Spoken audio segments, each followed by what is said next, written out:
computer na nagdadalubhasa sa mga computer para sa mas mataas na edukasyon at mga merkado ng negosyo na nagsisilbing CEO nito.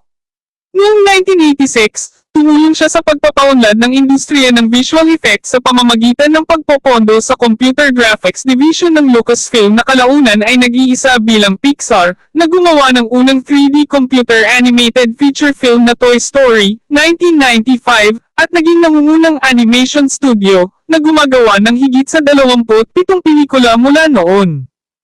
Noong 1997, bumalik si Jobs sa Apple bilang CEO pagkatapos makuha ng kumpanya ang Next.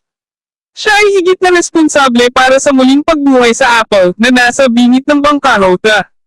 Nakipagtulungan siya ng malapit sa British designer na si Jony Ive upang bumuo ng isang linya ng mga produkto at serbisyo na may mas malaking epekto sa kultura, simula sa kampanya sa advertising na "Mag-isip ng iba" at